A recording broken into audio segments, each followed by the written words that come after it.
Bihar STF, Muzaffarpur police और Bagaha police की संयुक्त कार्रवाई में मुजफ्फरपुर का मोस्ट वांटेड अपराधी चुन्नू ठाकुर को गिरफ्तार किया गया। दरअसल बताया गया कि सीमावर्ती क्षेत्र में संयुक्त कार्रवाई से यह सफलता मिली।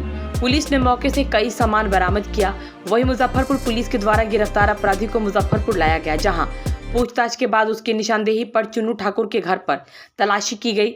आपको बता दें कि गिरफ्तार अपराधी चुन्नू ठाकुर के ऊपर पुलिस ने 3 लाख का इनाम रखा था। वहीं इस पूरे मामले को लेकर एसएसपी राकेश कुमार क्या कुछ कह रहे हैं, देखिए।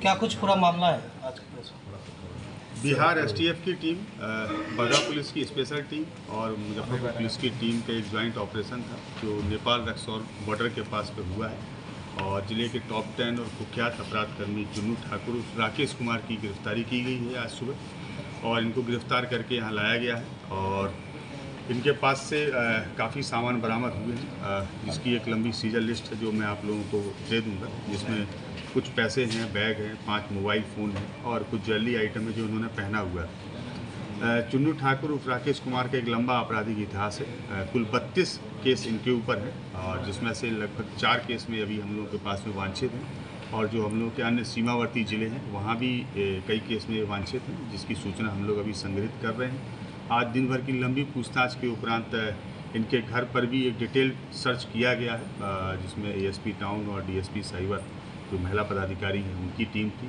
और इस पूरे सर्च के दौरान उनके घर से भी बहुत सारे एटीएम कार्ड्स हैं, डेबिट कार्ड्स हैं, यूनियन बैंक के पासबुक हैं, चेक बुक्स हैं, काफ़ी ब्लैंक चेक्स हैं, कई लोगों के प्रॉपर्टी के डॉक्यूमेंट्स हैं जो दूसरे लोगों के नाम से, कई सारे बसेस के चालान हैं और कई सारे बसों का हिसाब है, जिससे प्रथम दृष्टया ऐसा लगता है कि वो शायद जो है लेवी या रंगदारी के रूप में पैसा रहा होगा।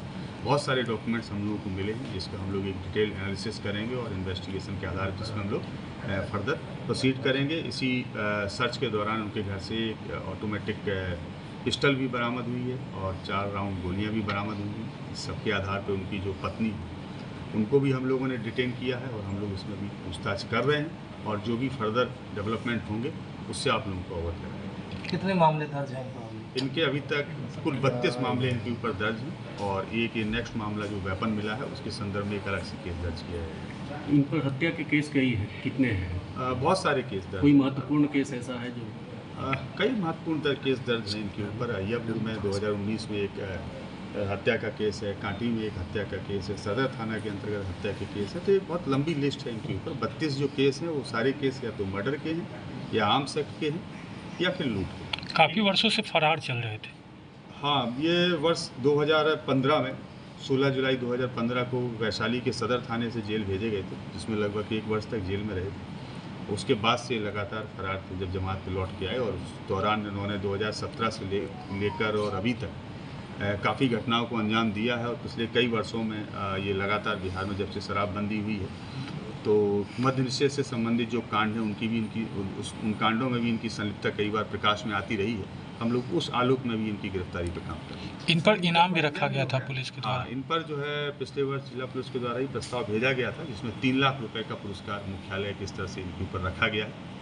बाहर ने इनके परिजन द्वारा हंगामा भी करने की सूचना है। हाँ, इनके परिजन यहाँ पर आए हुए थे। जो उनके घर में जो सर्च किया गया है उसका इन लोगों का विरोध था, क्योंकि सर्च में बहुत सारे ऐसे डॉक्यूमेंट्स मिले हैं जो इस बात को प्रूव करते हैं कि इनके द्वारा बहुत इलीगल तरीके से पैसा को कमाया गया और हम लोगों के इन्वेस्टिगेशन में अब इनकी जो संपत्ति है वो भी अनुसंधान के दायरे में होगी और इनके द्वारा जो जो प्रॉपर्टी बनाई गई है, इसके अलावा जिन जिन लोगों के ATM card, debit card, passbook या चेकबुक हम लोगों को घर पे मिले हैं, अब हम सब उन सब के ऊपर भी अपना अनुसंधान करेंगे। प्रॉपर्टी कब्जा वगैरह का भी शिकायत काफ़ी मिल रही थी। कई प्रॉपर्टी के डॉक्यूमेंट्स मिले हैं तो लेटर अनुसंधान में पता लगेगा कि वो प्रॉपर्टी के डॉक्यूमेंट्स किनके हैं और कैसे इनके घर पर आए और किस उद्देश्य से वो डॉक्यूमेंट्स इनको दिए गए। तो यही रखा जाएगा या बाहर भेजा जाएगा जी?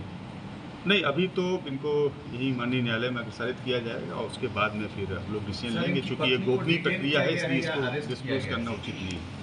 पत्नी को उनको डिटेन किया गया, अरेस्ट किया गया? अभी उनको डिटेन किया गया है। हम लोग पूछताछ कर रहे हैं और पूछताछ के जैसे फैक्ट्स आते हैं, गिरफ्तारी होगी तो आप लोगों को सूचित किया जाएगा। लेकिन अभी तक की पूछताछ से ऐसे संकेत प्रकाश में आ रहे हैं कि हम लोग उनको गिरफ्तार करके माननीय न्यायालय में अग्रसारित करेंगे। Thank you.